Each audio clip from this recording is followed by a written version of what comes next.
Hey, show me the money. We have Drew Bridges here today with his latest book, and I have to tell you, it is fantastic. It's really good. It's a delightful read. It tells you about the ins and outs of basketball and some controversy and some money. Drew is the person that launched my bookstore career, as he once owned Storyteller's Bookstore in downtown Lake Forest. So I am indebted to you for life because I love owning a bookstore. So thank you for retiring. Tell us about this new book.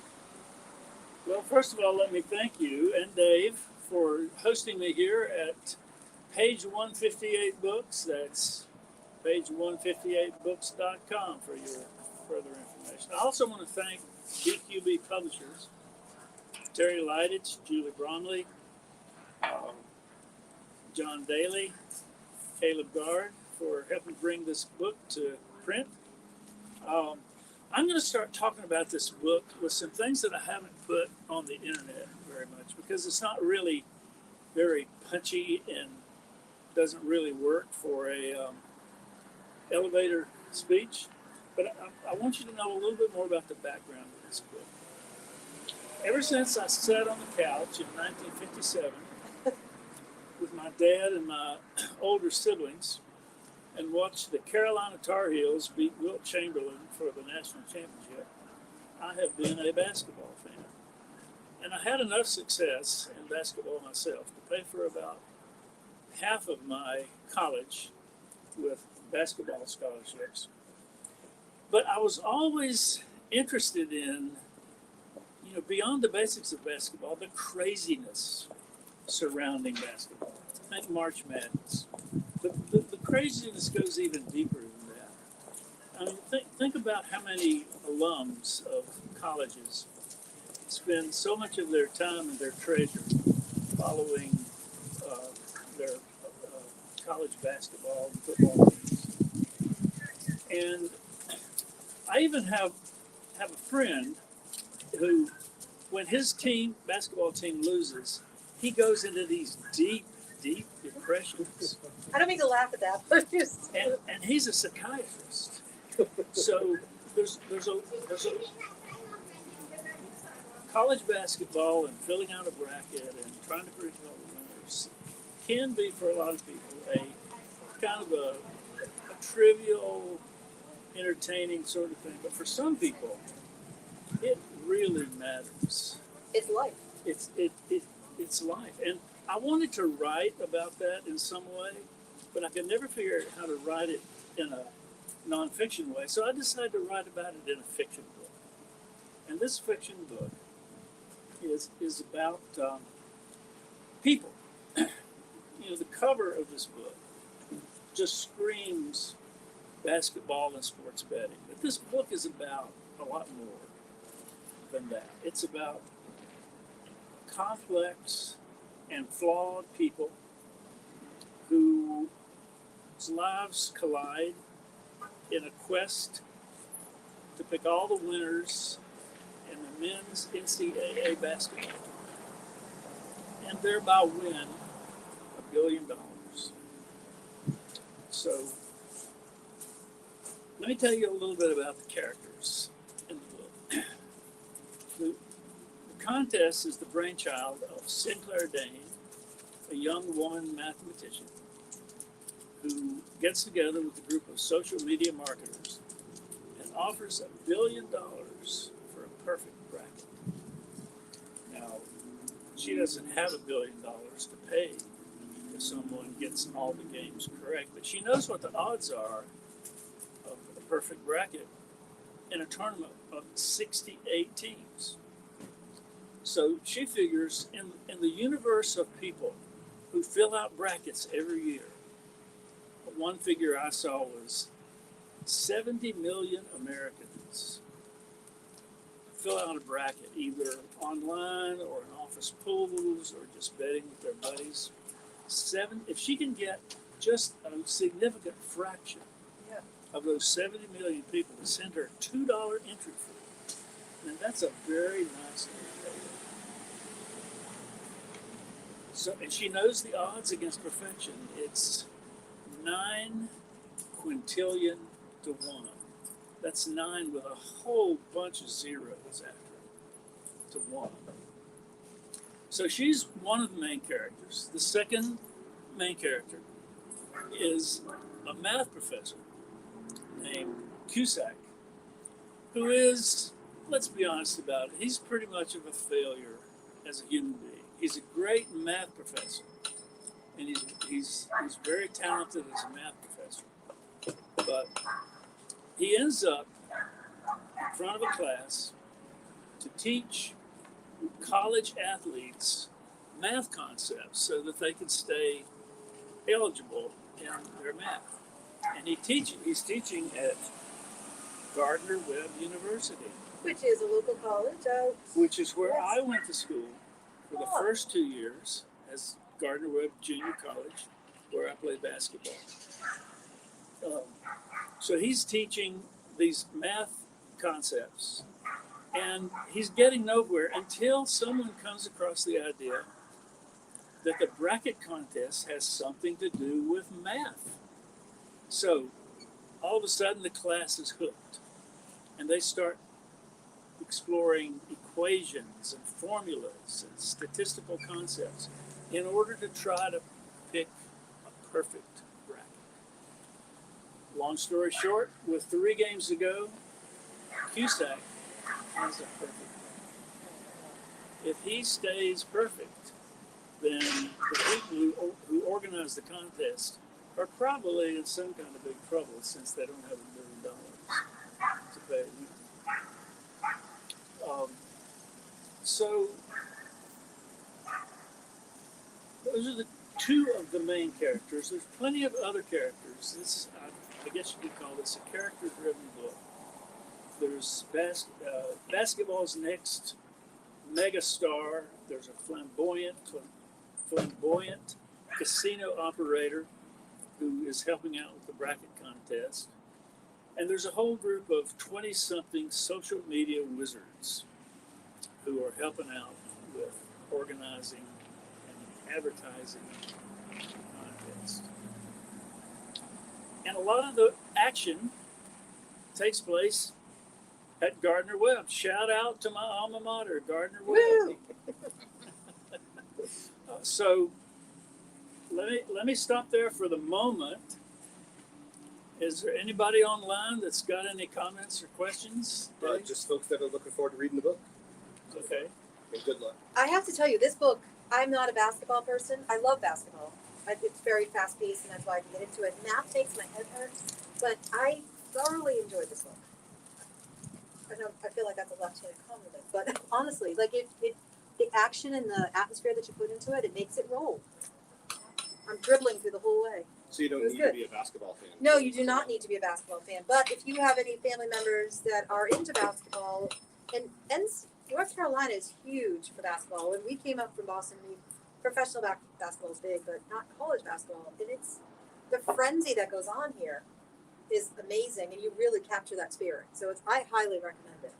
Really, not just because I know you and I thank you, but So Drew, I had a question. If we read the book, will we come up with a way to win the $1 billion bracket, or come up with a perfect bracket, or no?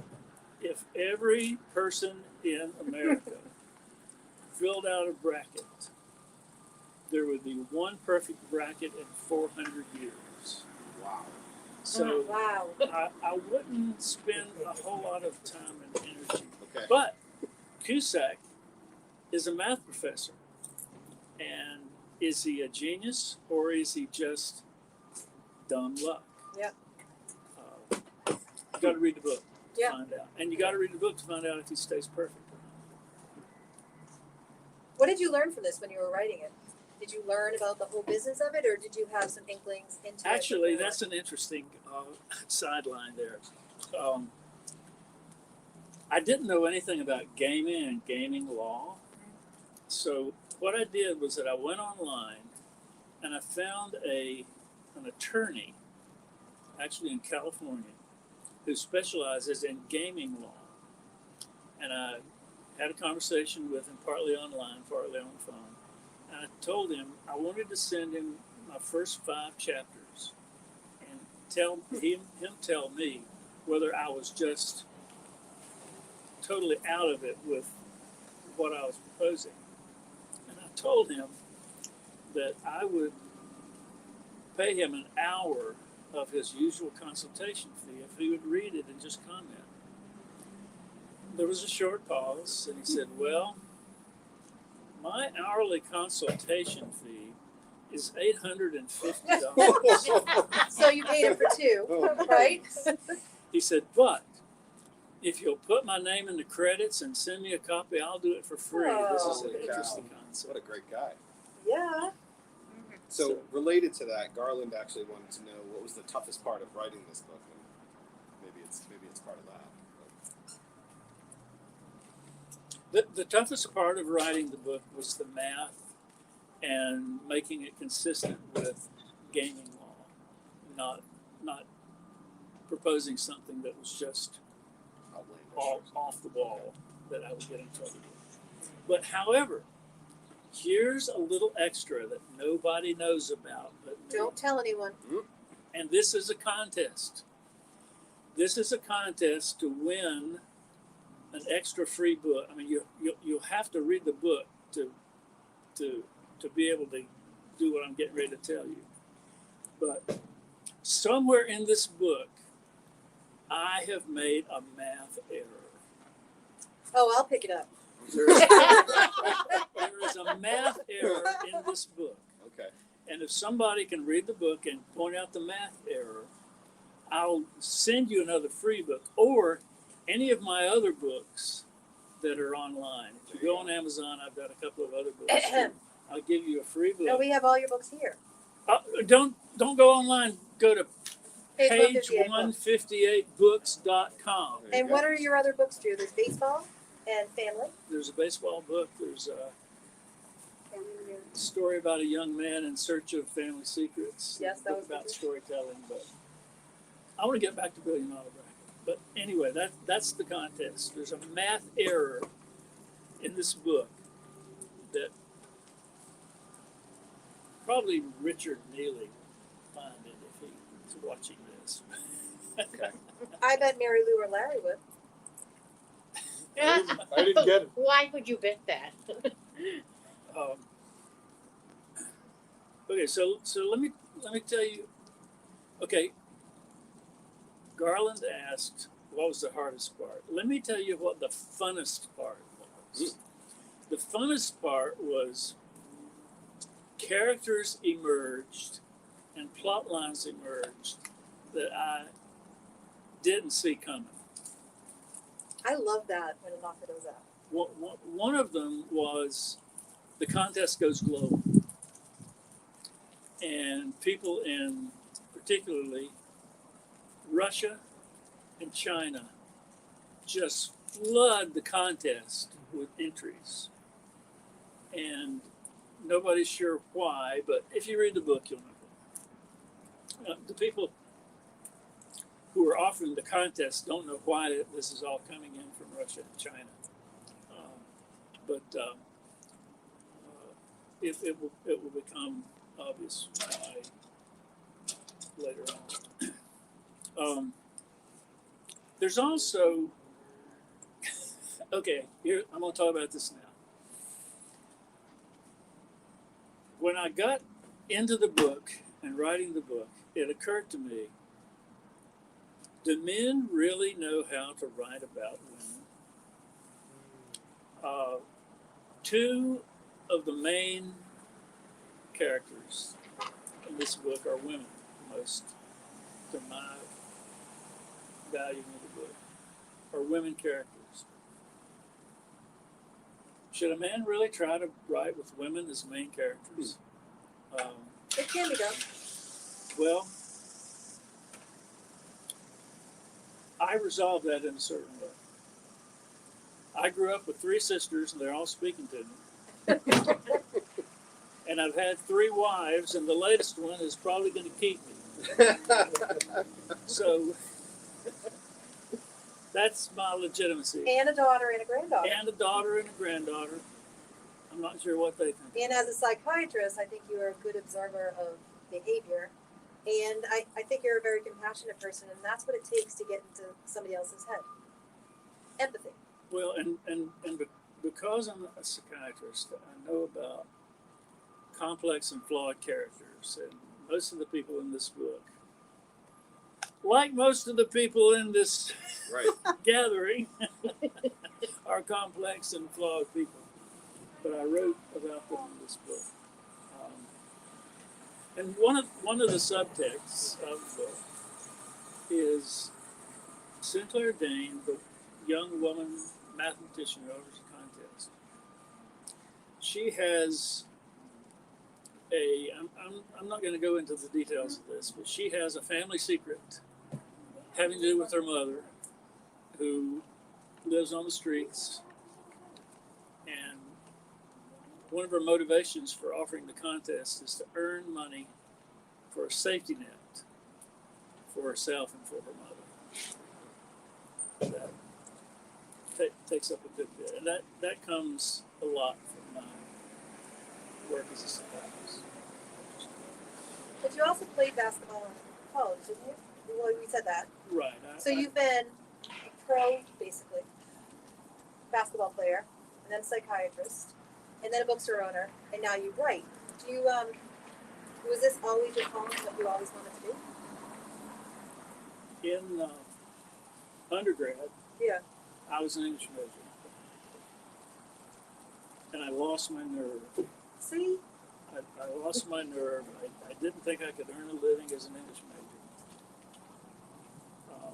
major. And so I'd been admitted to the doctoral program at University of Tennessee. But I just knew that I wasn't going to be able to earn a living as an English major. I didn't want to be an English teacher. So I called them up and said, I'm not coming. I went back to school for 2 more years. Got the science requirements to apply to medical school. Fortunately, I got it.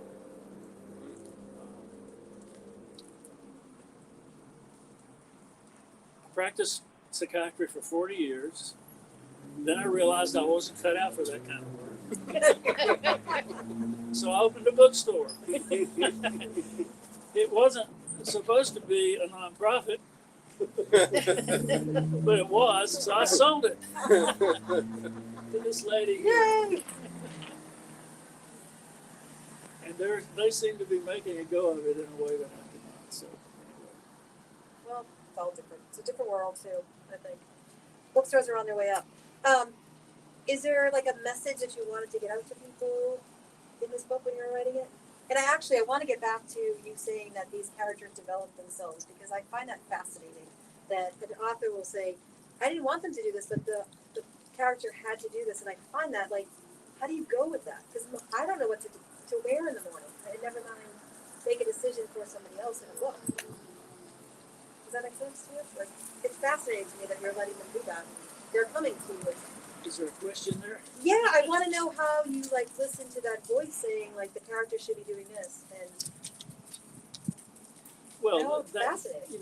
That's not a unique concept. I've heard a lot of writers talk I about do too, but it's, starting a book and it goes places that they didn't think it was going. yeah. But as a non-writer, I mean that to me is. Does anybody else agree? Like, I find it so awesome, and like, how do you actually hone that voice to know to do the right thing? It helps to not write alone.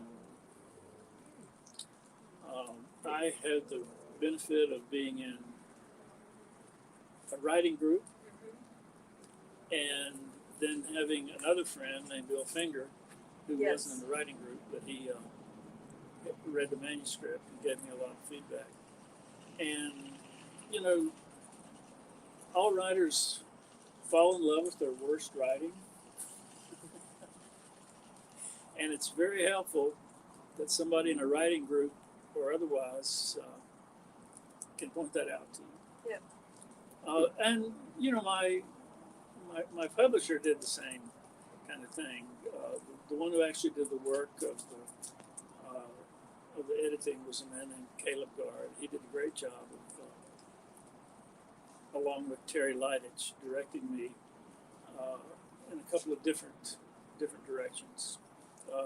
Terry actually read the book and called me up and said, your marketing is all wrong. This book is not about what you're saying it's about. I was emphasizing the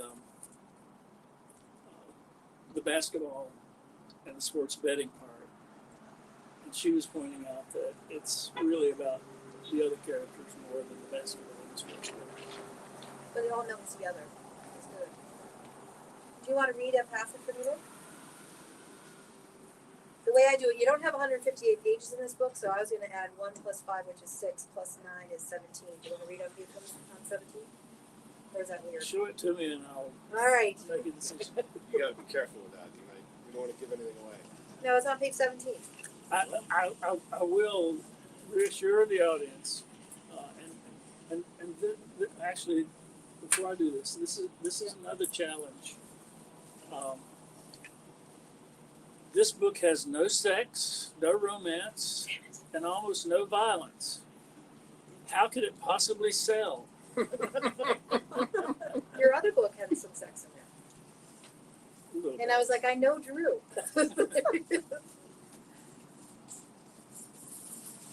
So page 17. Page 17 is introducing Cusack, the math professor. I'll sort of, Because your writing is superb.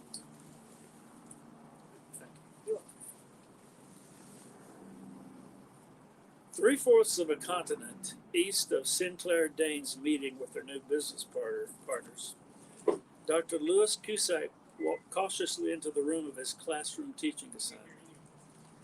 Competing emotions of apprehension and excitement came with this very different role at his new school, Gardner-Webb University in Boiling Springs, North Carolina. Feeling tired and older than his 60 years of age, he surveyed the classroom filled with students.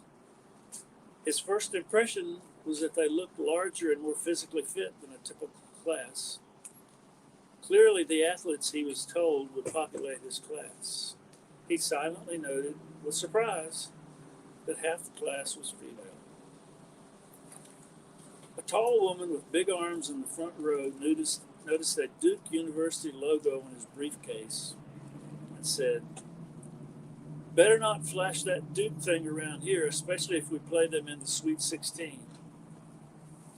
Not a sports fan, Cusack had no idea what she was talking about, but he put his briefcase under the desk and smiled at her.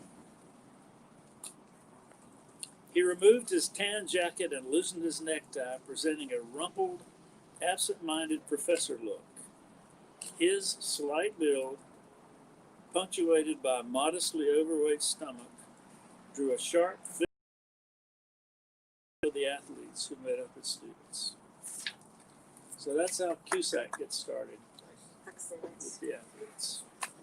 So we have signed. We can do personalization.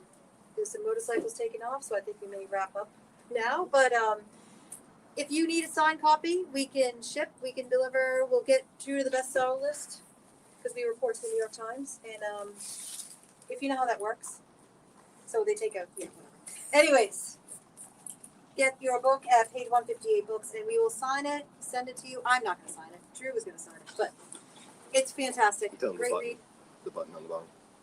There is a button on the bottom on the Crowdcast that you can just click by the button, or you can call us 2 a.m. We'll answer. Or you can go to my website, edrewbridges.com, and find a way to click to page 158books.com. Yes. Thank you all so much for tuning Thank you. in. We are at page 158 Books, your home of Drew Bridges, and we thank you for joining in. Merry Christmas.